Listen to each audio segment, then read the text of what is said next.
Class में जब कोई भी information as a paper distribute होती है तो मैडम सबके सामने कहती है उस बच्चे को नहीं देना क्योंकि उसने फीस, क्योंकि वो डिफॉल्टर है। लंच टाइम में उसको बुली करते हैं उसके फ्रेंड्स कि तेरे पापा फीस नहीं दे सकते।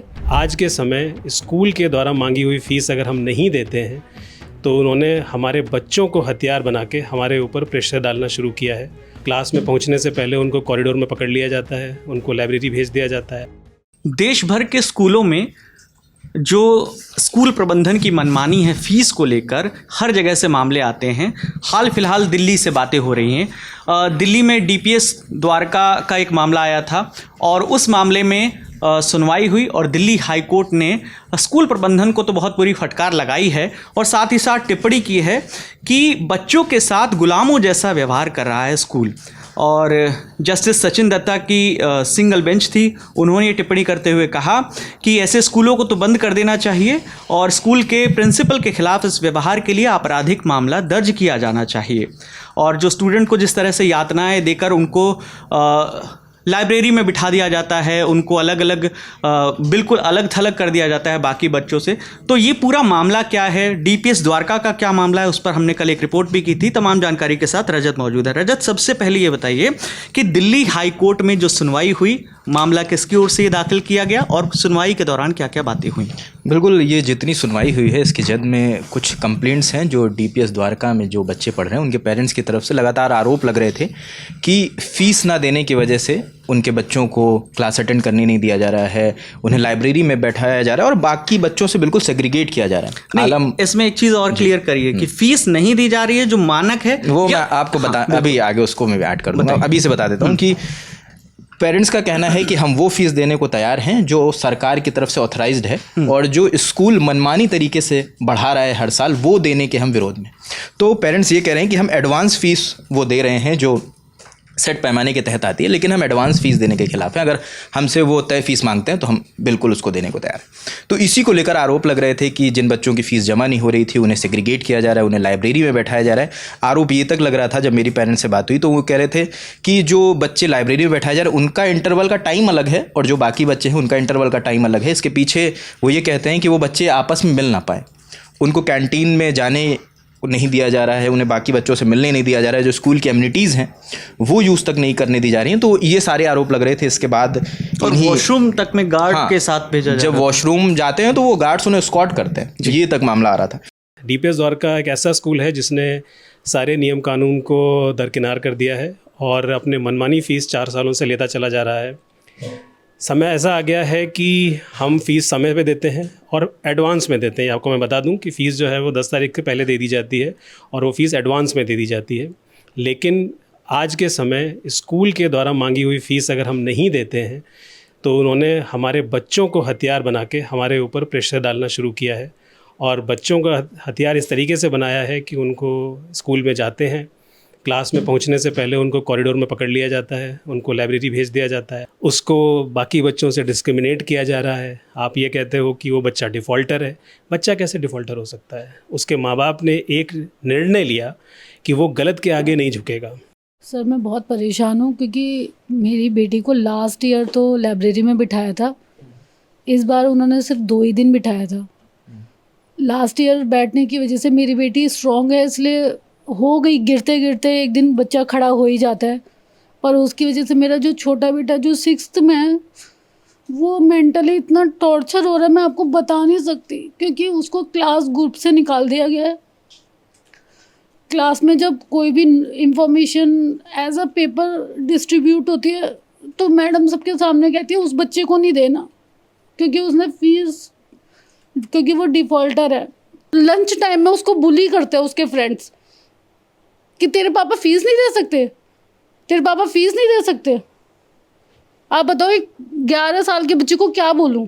तो इन्हीं सारे कंप्लेंट्स को एड्रेस करने के लिए एक कमेटी बनाई गई। डिस्ट्रिक्ट मजिस्ट्रेट जो साउथ वेस्ट दिल्ली के हैं, लक्ष्य सिंघल, उनके नेतृत्व में एक टीम सरप्राइज इंस्पेक्शन करती है 4 अप्रैल को स्कूल में और वो सारे आरोप मोटा माटी वहाँ पर पाती है, वो सीधा लाइब्रेरी में इंस्पेक्ट करने जाते हैं और वहाँ पर पता चलता है कि 20 मार्च से और जो डेट थी 4 अप्रैल तक बच्चे वहाँ पर बैठाए जा रहे हैं। उसके बाद वो डायरेक्ट क्लासेस में जाते हैं, 7th 9th और 10th क्लास के बच्चों से मिलते हैं, उनसे जानते हैं। तो बच्चे भी उसे टेस्टिफाई करते हैं कि हमारे दोस्तों को जिनकी फ़ीस नहीं आ रही है उन्हें हमसे अलग बैठाया जा रहा है, उन्हें कैंटीन में नहीं जाने दिया जा रहा है, उनकी अटेंडेंस नहीं ली जा रही है। तो ये सारी बातें हुई थी और उस दौरान जो वाइस प्रिंसिपल हैं सुषमा DPS की, उनसे भी बात करी गई थी और जो वहाँ पर लाइब्रेरियन मौजूद थे उनसे भी सवाल किया गया था कि बच्चा इतने घंटे इतने दिनों से लगातार यहाँ बैठ रहा है, इस पे आपका क्या कहना है। हालांकि उनसे लिखित में जवाब मांगा गया है, अभी तक हालांकि जवाब नहीं दिया है। बिल्कुल। अच्छा, ये जो सुनवाई हुई है कल दिल्ली हाई कोर्ट में, कहा यह गया कि पेरेंट्स के साथ वो बच्चे भी वहाँ पर वो बाकायदा ड्रेस पहन के अपना बैग लेकर बाकायदा गए थे वो हियरिंग सुनने के लिए। और उसके बाद जब उन्होंने ये पूरा माहौल देखा, उसके बाद कोर्ट की ओर से ये टिप्पणी की गई है। और इसमें जो रिपोर्ट आई है, रिपोर्ट में क्या बड़ी बात है अगर आप रिपोर्ट में पहले तो वो जो सजेशंस हैं जो DM की रिपोर्ट सौंपी गई और उन्होंने कुछ सजेशंस दिए थे कि जो स्कूल ये सब जो भी चीज़ें कर रहा है इन्हें तत्काल रूप से तुरंत हटाई जाएं, बच्चों को क्लासेस अटेंड करनी जाएं। ये कोई पैमाना नहीं होता है कि अगर किसी की फ़ीस नहीं जमा है तो उसे बिल्कुल सेग्रीगेट कर देंगे। अगर इन सब चीज़ों से इतर आप सोचेंगे कि एक बच्चा है जो 6th 7th 8th में पढ़ रहा है, फ़ीस एक ठीक है एक पैमाना है, अगर उसको पूरे क्लास पूरे सेक्शन सेग्रीगेट किया जाता है तो उसके मेंटल स्टेबिलिटी क्या मनोदशा पर उसके बिल्कुल बहुत असर पड़ता है। तो ये भी एक अहम सवाल है।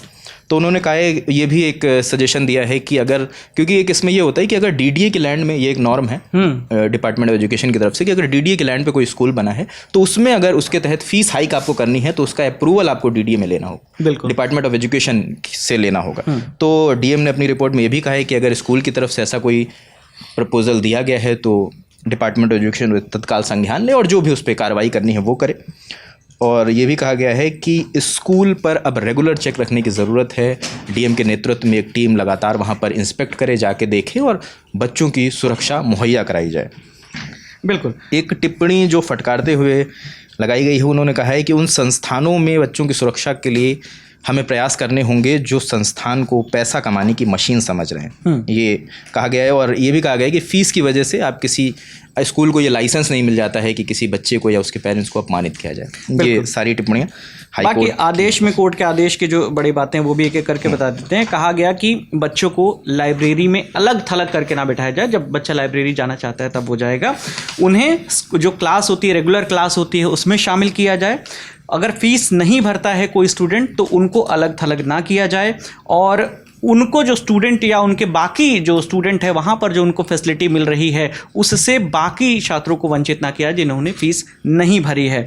और ये पालन किया जाए और रेगुलर इसका इंस्पेक्शन किया जाए और ये देखा जाए कि ये सब सुचारू रूप से चल रहा है। अगली सुनवाई इसमें कब होनी है? 5 मई को होनी है। इसमें एक चीज़ और मैं जोड़ देता हूँ कि जब ये टीम इंस्पेक्ट करके गई थी तो 8 अप्रैल को एक शो कॉज नोटिस भी भेजा गया था स्कूल को कि वो अपना पक्ष रखें और ये बताएं कि अब उनके खिलाफ कोई कार्रवाई क्यों ना की जाए। तो ये शो कॉज नोटिस जिसका जवाब 1 हफ्ते के अंदर देना था, हालांकि अभी जवाब नहीं आया, वो जवाब आएगा तो वो भी बिल्कुल। जो आप ये शो कॉज नोटिस का जिक्र कर रहे हैं, ये दरअसल दिल्ली स्कूल एजुकेशन एक्ट 1973 उसका जो सेक्शन 24(3) है और रूल 56 इसके तहत जो है दिया गया है नोटिस।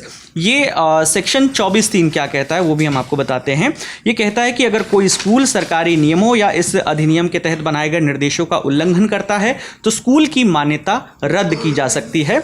और इसमें खास तौर पर अगर स्कूल स्टूडेंट्स के जो शैक्षणिक हित हैं उसको नुकसान पहुंचाता है, अनैतिक या भेदभावपूर्ण या कठोर व्यवहार करता है बच्चों के साथ, तब या शिक्षा विभाग स्कूल से स्पष्टीकरण इसमें मांग सकता है और इसके बाद मान्यता रद्द करने का भी इसमें प्रोविजन है। तो फिलहाल इसी के तहत उनको एक शो कॉज नोटिस जारी किया गया है। जो उनकी तरफ से जवाब आएगा उसका मूल्यांकन करेगा विभाग। एक विकास जी, शो कॉज नोटिस स्कूल ने बच्चों को भी भेजा है। वो क्या है वो भी बताइए। स्कूल की तरफ से जो वकील सामने आए उन्होंने बताया कि हमने एक शो कॉज नोटिस स्टूडेंट्स को भी भेजा था जिनकी फीस नहीं जमा थी, कारण जानने के लिए। उनकी तरफ से कोई जवाब नहीं है, उसके बाद हमने ये एक्शन लिया। अच्छा, ये मतलब कहीं ना कहीं स्कूल ये मान रहा है कि बच्चों के साथ खिलाफ ही एक्शन लिया गया है। बिल्कुल। तो इसमें अगर जो नोटिस का जवाब आएगा और उसका मूल्यांकन किया जाएगा विभाग की ओर से और विभाग अगर मानता है कि जवाब संतोषजनक नहीं है तो आंशिक रूप से या पूर्ण रूप से मान्यता रद्द की जा सकती है। आंशिक रूप से यानी कि सिर्फ वो 5वीं तक के ही वहाँ पर क्लासेस चल सकते हैं और पूर्ण रूप से यानी कोई भी वहाँ पर मतलब उस स्कूल की मान्यता ही रद्द हो जाएगी, आगे वो किसी भी तरह के सर्टिफिकेट जारी नहीं कर पाएगा, वहाँ स्कूल संचालित नहीं कर पाएगा। साथ ही साथ दिल्ली की मुख्यमंत्री और दिल्ली के शिक्षा मंत्री का भी बयान है, वो अगर आप एक बार बताएं। बिल्कुल, जैसे मुख्यमंत्री का बयान कल ही आया। हाँ, वो कह रही हैं कि हम सारे भी स्कूलों का इंस्पेक्शन करवा रहे हैं, इसके लिए एक टीम भी गठित हुई है और डिस्ट्रिक्ट लेवल पे भी टीम बननी है, जो वहाँ के एसडीएम हैं उनके नेतृत्व में टीमें बननी हैं कि वो लगातार इंस्पेक्ट करें। और अभी तक जहाँ तक 600 स्कूलों का इंस्पेक्शन हो गया है, जिन स्कूलों में अनियमितताएँ पाई गई हैं उनमें से 20 स्कूल शॉर्टलिस्ट किए गए, उनकी पहचान की गई और उन पर एक्शन लिया जा रहा है, उन्हें लेटर भेज के उन पर इंक्वायरी की जा रही है। देखिए, लगातार कुछ स्कूलों से पेरेंट्स मुझसे आके मिल रहे हैं और वो अपनी समस्याएं बता रहे हैं। दैट इज फॉर श्योर, किसी भी स्कूल को ये कतई अधिकार नहीं है कि वो किसी पेरेंट्स को या बच्चों को हैरेस करे, तंग करे या स्कूल से निकालने की धमकी दे या अनॉर्मल फी हाइक करे। इसके लिए नियम, कायदे, कानून है जिनकी अनुपालना जो है वो बहुत जरूरी है। यदि कोई भी स्कूल इस तरीके से करता हुआ पाया जाएगा तो उसको अपने आप भुगतना पड़ेगा। और आज जो मेरे संज्ञान में एक स्कूल की पूरी तकलीफें जो पेरेंट्स को थी वो आई है, हमने उनको नोटिसेस, उन सभी स्कूलों के जिनके बारे में कंप्लेंट आ रही है, आज उन सभी को नोटिसेस इशू किए जा रहे हैं और उनको इसकी जवाबदेही तय करनी पड़ेगी और अदरवाइज भुगतना पड़ेगा। टाइमलाइन भी तय करी जा रही है। आज हम नोटिसेस दे रहे हैं और उसके बाद में जिस भी स्कूल ने अपनी मनमर्जी चलानी है और पेरेंट्स को या बच्चों को हैरेस करना है तो उनको रिजल्ट खुद ही भुगतने पड़ेंगे। ये सिर्फ दिल्ली की बात नहीं है, पूरे देश भर में इस तरह के मामले सामने आ रहे हैं। तो अगर आपका बच्चा, आपके आसपास रहने वाले कोई भी शख्स इस तरह के नेक्सस से, स्कूलों का जो संगठित नेक्सस चल रहा है, इससे कोई पीड़ित है, हमें कमेंट करके ज़रूर बताइएगा। और ललन टॉप ने इस पर रिपोर्ट की है, उसका लिंक भी आपको डिस्क्रिप्शन बॉक्स में मिल जाएगा, जिसमें डीपीएस द्वारका में जो बच्चे पढ़ते हैं उनके पेरेंट्स ने बताया कि उनके बच्चों के साथ किस तरीके से भेदभाव किया जा रहा है, जो अतिरिक्त फीस है वो जमा नहीं करने पर। इस पूरे वीडियो पर आप दर्शकों की जो भी राय है आप हमें कमेंट सेक्शन में ज़रूर बताइएगा। इस बातचीत में मेरे साथ रजत थे, कैमरे के पीछे मेरे साथी प्रशांत हैं। मेरा नाम विकास वर्मा है। देखते रहिए दी ललन टॉप। शुक्रिया।